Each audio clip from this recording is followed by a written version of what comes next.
नमो नमः। आज म हजुरहरूलाई यस भिडियो मार्फत संस्कृत साहित्यका महाकवि माघ कविको विषयमा संक्षिप्त परिचय दिन गइराखेकी छु र उहाँका कृतिहरूका विषयमा पनि जानकारी दिन गइराखेकी छु। महाकवि माघे सन्ति त्रयो गुणाः। यसबाट हामीले के थाहा पाउनु पर्यो भने माघ कविमा उपमा कालिदासस्य भारवीरर्थगौरवम् दण्डिनः पदलालित्यं माघे सन्ति त्रयो गुणाः। उपमामा महाकवि कालिदास उपमा दिनमा, अर्थगौरवमा भारवी, त्यस्तै गरी पदलालित्यमा दण्डी, माघे सन्ति त्रयो गुणाः। यी सबै गुण चाहिँ माघ कविमा पाइन्छ। त माघ कविको जन्म विषयमा यस्तो बताइएको छ कि माघ कविको जन्म गुजरातको प्रधान नगर राजस्थानमा भएको हो भन्ने भनाइ छ। त उहाँको जन्म समय ईस्वी 675 मा मानिएको छ।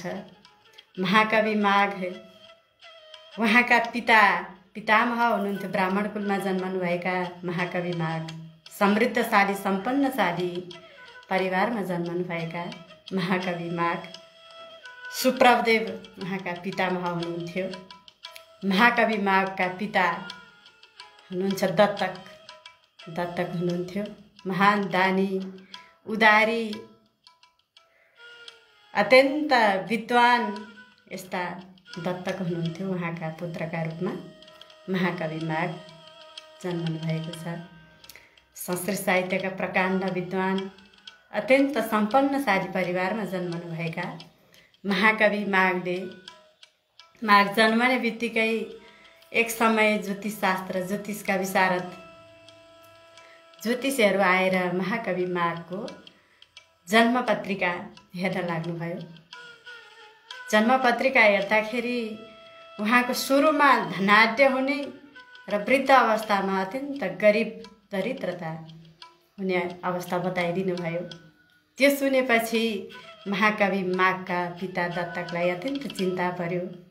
मेरो पुत्र कहिले पनि निर्धनी नहोस्, गरिब नहोस्, यस्तो सम्पन्नशाली परिवारमा जन्मेर पनि पुत्रलाई दुःख नहोस्, धनको कहिले पनि कमी नहोस् भनेर उहाँले विचार गर्नुभयो। दत्तकले मेरो छोरालाई धन सम्पत्ति कहिले पनि अपुग नहोस् भनेर उहाँले सधैँ किम्वदन्ती छ प्रति मासमै 1 लाख रुपैयाँ जम्मा गर्ने निधो गर्नुभयो। यस्ता हिसाबले प्रति मास 1 लाख जम्मा गर्दा 100औं वर्षपछि 10-12 करोड रकम जम्मा भयो। त दत्तकको रकम यति जम्मा भइसकेपछि अब मेरो छोरालाई कहिले पनि धनबाट दुःख हुने छैन, सम्पत्तिबाट दुःख हुने छैन। यति जम्मा गर्दा 10-12 करोड भइसकेपछि उहाँले एउटा सुनको हाँडीमा त्यो सम्पत्तिलाई जम्मा गरेर जमिन मुनि गाड्नुभयो भन्ने किम्वदन्ती छ। र उहाँले जब यति दिइसकेपछि 10-12 करोड सम्पत्ति भइसकेपछि महाकवि माघ पनि त्यति नै दानी उधारी हुनुहुन्थ्यो।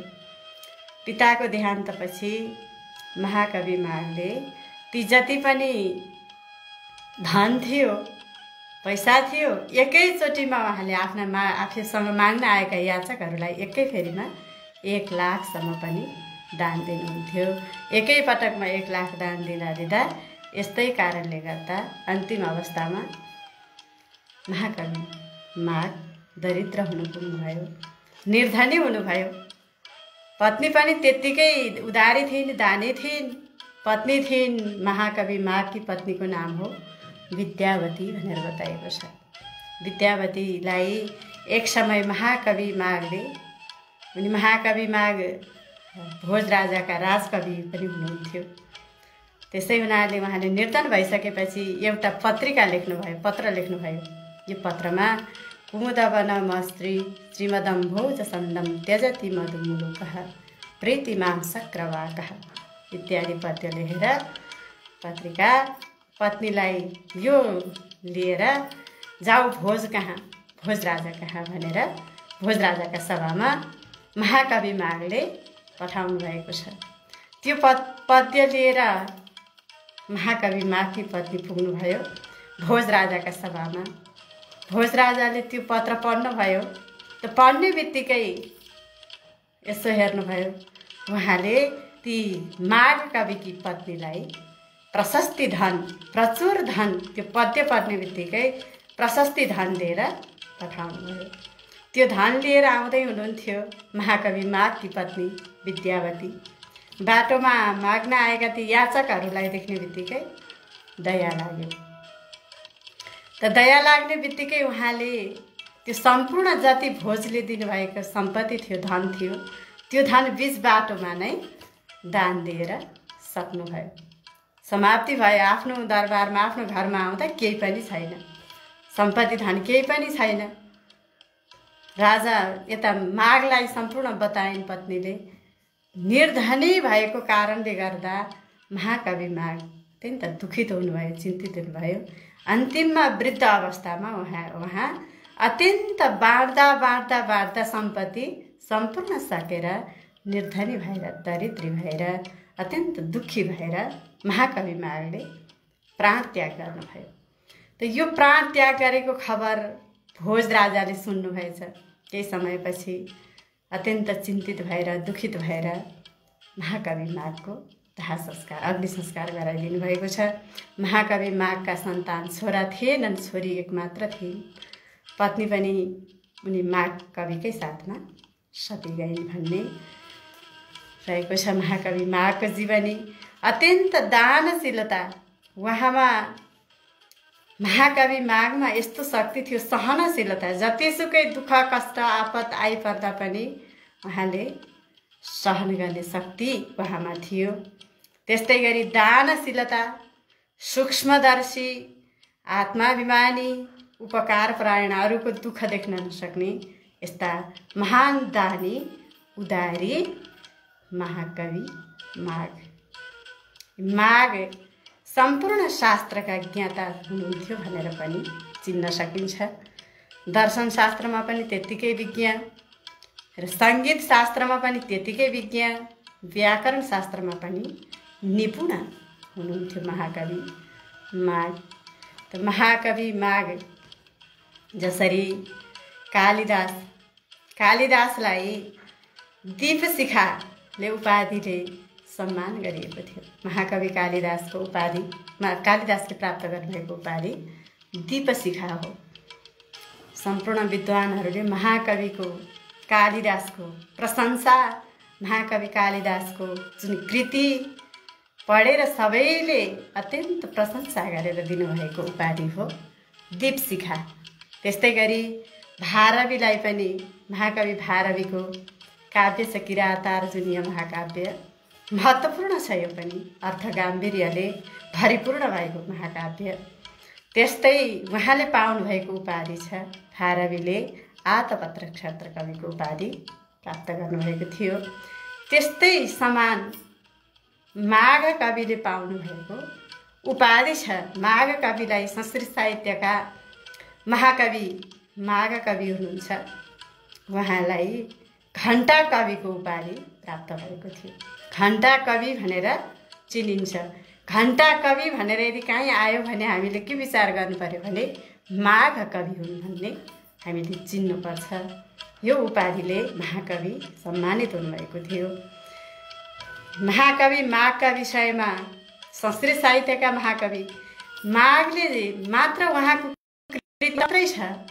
शिशुपालवधम महाकाव्य हो, अति महत्त्वपूर्ण महाकाव्य छ। महाभारतको प्रसङ्ग जुन राजसूय यज्ञ युधिष्ठिर महाराजजीले गर्न लाग्नु भएको राजसूय यज्ञलाई प्रसङ्गलाई आधार लिएर चेदी देशका राजा तमोसको पुत्र शिशुपाल वध जुन भगवान श्रीकृष्णले शिशुपाललाई उद्धार गर्नुभएको थियो, यस प्रसङ्गलाई आधार लिएर महाकवि माघले शिशुपाल वध नामक महाकाव्य लेख्नुभएको थियो। त महाकवि माघका विषयमा यहाँ भनेको छ सुभाष रत्न भण्डागार उहाँले लेख्नुभएका काव्यहरूमा कृतिहरूमा पनि माघ कविको नाम आउँछ। क्षेमेन्द्रले लेख्नुभएको जुन औचित्य विचार नामक पुस्तक छ, यस पुस्तकमा पनि महाकविको नाम उल्लेख भएको पाइन्छ। महाकवि माघलाई सम्पूर्ण कविहरूले सम्मान गर्नुभएको देखिन्छ। यस्ता महाकविलाई भनिएको छ कि मेघे माघे गतत्रयः, मेघे माघे गतत्रयः। यसबाट हामीले महाकवि माघ महापण्डित हुनुहुन्थ्यो भन्ने पनि हामीले चिन्न सक्छौँ।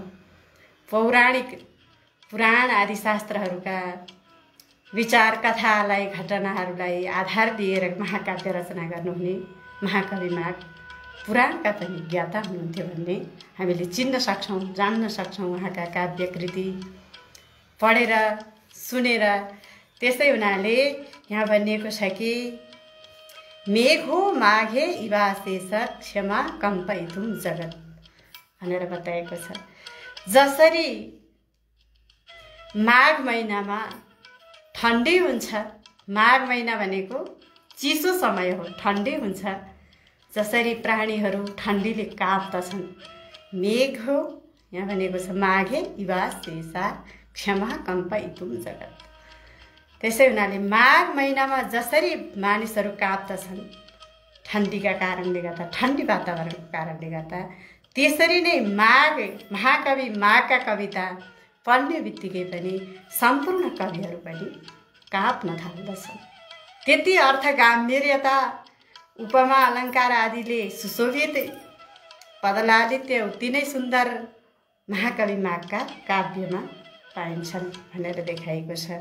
यति महत्त्वपूर्ण छ महाकवि माघको महाकाव्य। शास्त्रहरूले भनेको छ जसरी माघ महिना अत्यन्त पवित्र महिना हो, माघ महिनामा भगवानको भगवतीको उपासना गर्नाले सर्वार्थ सिद्धि प्राप्त हुन्छ, मोक्ष हुन्छ। माघ महिनाको त्यति महत्त्व छ। त्यसै हुनाले त्यस्तै गरी सम्पूर्ण पाप र सन्तापलाई हटाउने जुन माघ महिना छ, त्यस्तै गरी महाकविको जुन नामै छ माघ, यिनी महाकवि माघ पनि सम्पूर्ण पाप र सन्ताप, जति पनि व्यक्तिहरूका पाप छन्, सन्ताप छन्, यस्ता सन्तापलाई हटाइदिने महाकवि माघ हुनुहुन्छ। उहाँको महिमा अनगिन्ती छ भनिएको छ। उहाँका काव्य कृतिहरूमा बताइएको छ कि नवसर्गे गते माघो नवशब्दो नविद्यते भनिएको छ। महाकवि माघले रचना गर्नुभएको शिशुपाल वध नामक जुन महाकाव्य छ, त्यो महाकाव्यको 9औं सर्गमा जुन 9औं सर्ग जसले अध्ययन गर्दछ, त्यो 9 सर्गभित्र नै सम्पूर्ण डिक्सनरी, सम्पूर्ण शब्दको अर्थ त्यस सर्गभित्र पाइन्छ। अध्ययन गर्नाले डिक्सनरी, जसरी डिक्सनरीमा कुनै पनि शब्दको अर्थ के होला भनेर हामीले खोजी गर्नुपर्दा डिक्सनरी पल्टाइन्छ, त्यस्तै गरी महाकवि माघका शिशुपाल वध नामक जुन ग्रन्थ, जुन काव्य छ, त्यो काव्यमा 9औं सर्गमा नवे सर्गे गते माघे नवशब्दे नविद्यते, उहाँको काव्यमा त्यो 9 सर्ग पढ्ने बित्तिकै सम्पूर्ण डिक्सनरी नै त्यस सर्गभित्र हामीले पाउन सक्छौँ। त्यति शब्द छ, त्यति अर्थ गाम्भीर्यता छ, त्यति पदलालित्य छ, त्यति अलङ्कारले भरिपूर्ण भएको महाकाव्य छ। त्यसै हुनाले महाकवि माघलाई भनेको छ, हामीले सुक्तिहरूमा पाउँछौँ, पुष्पेषु जाति नगरेषु काञ्ची, पुष्पेषु जाति नगरेषु काञ्ची, नारीषु रम्भा पुरुषेषु विष्णु भनिएको छ। यहाँ पुष्पेषु जाति नगरेषु काञ्ची, नारीषु रम्भा पुरुषेषु विष्णु। नदीषु गङ्गा नृपतौ च रामः काव्येषु माघः कवि कालिदासः। महत्त्वपूर्ण सूक्ति छ, फेरि एकपटक सुन्नु होला। पुष्पेषु जाति नगरीषु काञ्ची नारीषु रम्भा पुरुषेषु विष्णु नदीषु गङ्गा नृपतौ च रामः काव्येषु माघः कवि कालिदासः। हामीले यहाँबाट के शिक्षा लिनु पर्यो भने काव्यहरूमा महाकवि माघको काव्य र कविहरूमा महाकवि कालिदास श्रेष्ठ उच्चता श्रेष्ठताको यहाँ वर्णन गरिएको छ। जसरी पुष्पहरूमा जाति, नगरीमा काञ्ची, नारीमा रम्भा, पुरुषमा विष्णु, नदीमा गङ्गा, मनुष्य देह धारण गर्नेमा भगवान राम, काव्यहरूमा माघको कवि काव्य, कविहरूमा महाकवि कालिदास श्रेष्ठ अति उत्तम मानिन्छ। त्यसैले भनिएको छ कि तावत् भारवे भातिर यावन् माघ बताएको छ। उदिते च पुनर्माघे भारवेर भारवेर भारवे विवाह भनिएको छ कि जब तक सूर्य जबसम्म चम्कन्छन्, सूर्य कति बेलासम्म चम्कन्छ भने जति बेलासम्म माघ महिना आउँदैन। सूर्य जति बेलासम्म चम्कन्छ त्यति बेला जबसम्म माघ महिना आउँदैन। जब माघ महिना आउँछ त सूर्य मलिनो हुन्छ। यस श्लोकको तात्पर्य हो कि भारवी भनेको सूर्य हो, माघ भनेको महिना ठन्डा। भारवी र माघ कविमा भारवी सूर्य, माघ महिनाको सूर्य कति प्यारो हुन्छ। घाम तापेर आफूले ताप लिने, सबैजना घाममा बसेर ताप आफूले दिने समय, घाम प्यारो हुने समय। जब माघ महिना आउँछ सूर्यको जुन तेज मलिनो हुँदै जान्छ, ठन्डा हुन्छ, घाम प्यारो हुन्छ। भनिएको छ तावत् भारवे भाति यावत् माघ उदिते च पुनर्माघे भारवेर भारवे विवाह भनिएको छ। सूर्य जब तक चम्कन्छ जबसम्म माघ महिना आउँदैन। त्यस्तै भारवीका कविता पनि जबसम्म चम्किन्छन् तबसम्म महाकवि माघका कविता आउँदैनन्। हामीले बुझ्नु पर्यो, महाकवि भारवीका कविता जबसम्म चम्कन्छन् जबसम्म महाकवि माघका कविता आउँदैन। त्यसैले माघको कविता जबसम्म माघको कविता कसैले पढ्दैन तबसम्म महाकवि भारवीका कविता चम्कन्छ। जसरी जबसम्म सूर्य चम्कन्छन् जति बेला माघ महिना आउँदैन।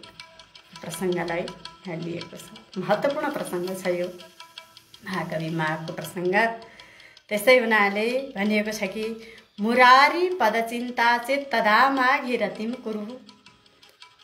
कृष्णमा भक्ति गर्नु छ। मुरारी भनेको भगवान कृष्ण, मुरारी मुरको शत्रु, मुरलाई नाश गर्नुभएको छ। पुराण आदि शास्त्रमा यसको व्याख्या आउँछ। मुर नामको दैत्यलाई उद्धार गर्नुभएको हुनाले भगवानको नाम मुरारी। मुरारी पदचिन्ता चेत तदा माघे रतिम कुरु। भगवान मुरारीमा भक्ति गर्नु छ, प्रेम गर्नु छ भने महाकवि माघका कवि काव्यलाई प्रेम गर्नु। महाकवि माघका काव्यमा प्रेम गर्यो जसले, उसले मुरारीमा प्रेम गर्यो, भगवानमा प्रेम गर्यो। यति महत्त्वपूर्ण प्रसङ्ग छ। त्यसैले भनिएको छ माघा शिशुपालम विदधन कवि मदवदम विधदे भनिएको छ। माघले, यो महत्त्वपूर्ण प्रसङ्ग, माघा शिशुपालम विदधन कवि मदवदम विधदे। यहाँ भनिएको छ कि माघ कविले, महाकवि माघले शिशुपाल वध नामक काव्य लेख्नु भएको होइन। उहाँले त कविको वध गर्ने काव्य लेख्नु भएको छ। कसरी त भने जबसम्म कविहरूले माघको काव्य पढ्दैनन् तबसम्म कविहरू जीवित रहन्छन्। जति बेला कविहरूले महाकवि माघको काव्य जुन शिशुपाल वध काव्य पढ्दछन् पढ्ने बित्तिकै कविको वध हुन्छ। वधको तात्पर्य यानि वध भनेको महाकविहरूमा काव्य लेख्ने जुन चेष्टा हुन्छ त्यो चेष्टा नै हराएर जान्छ, नासिएर जान्छ। त्यति महत्त्वपूर्ण छ महाकवि माघका काव्य। महाकवि माघका काव्यहरूमा यो काव्यमा शिशुपाल वध नामक काव्यमा वीर रस पनि छ, श्रृङ्गार रस पनि छ। दुवै रसलाई उहाँले संयोजन गरेर अनेकौं सम्पूर्ण रसहरूलाई संयोजन गरेर काव्य लेख्नुभएको छ। त्यसमा पनि मुख्य वीर रस र श्रृङ्गार रसमा संयोग प्रलम्ब श्रृङ्गार, संयोग श्रृङ्गार दुवै रसलाई प्रयोग गरेर उहाँ दुवै रसका सफल चित्रकार हुन् भनेर दर्शाएको छ। महाकवि माघ यमक अलङ्कार, अनेकौं अलङ्कारमध्ये यमक अलङ्कारका प्रकृति चित्रणका कविका रूपमा चिनिनुहुन्छ। त महाकवि माघलाई बताइएको छ कि उहाँ प्रेमका कवि नभएर प्रेम कलाका कवि हुनुहुन्छ भनेर उहाँलाई चिन्न सकिन्छ। यो महाकवि माघको जीवनीबाट हामीले के शिक्षा पाउनु पर्यो भने उहाँमा भएको जुन उदारतापन, जुन दानशीलता, जुन दानशीलता परायण हुनुभएका महाकवि माघ हुनुहुन्छ। उहाँको जीवनीबाट हामीले आफ्नो जीवनमा पनि चरितार्थ गर्न सक्नुपर्छ भन्ने हामीले शिक्षा लिनुपर्छ। यस्ता प्रकाण्ड सम्पूर्ण शास्त्रका प्रकाण्ड विद्वान महाकवि माघ हुनुहुन्छ। यो माघको संक्षिप्त जीवनी, उहाँको विशेषता र उहाँका कृतिको संक्षिप्त विवेचन गरी हजुरहरूलाई यस भिडियोमा जानकारी दिन खोजेकी छु भन्दै म फेरि अर्को भिडियोमा पनि हजुरहरूलाई यस्तै अनेकौं अनगिन्ती हाम्रा संस्कृत साहित्यका कविहरू हुनुहुन्छ। उहाँहरूको विशेषता, महिमा, काव्य कृतिहरूका महिमा श्रवण गर्नाले पनि हामीलाई जीवनमा लाभ हुन्छ भन्दै म आचार्य साथी गार्गी चौलागाई यस भिडियोबाट बिदा हुन्छु। हजुरहरूले सुन्न चाहनुहुन्छ भने यस भिडियो मार्फत हाम्रो युट्युब च्यानल छ सरस्वती गार्गी, युट्युब च्यानललाई सब्सक्राइब गरेर हजुरहरूले यस भिडियोलाई सुन्न सक्नुहुनेछ र मन परेमा आफूले सेयर गरेर सबैलाई सुनाउन सक्नुहुन्छ। पुण्यको भागी हुनुहुन्छ भन्दै बिदा हुन्छु। जय श्री राधे, जय श्री कृष्ण।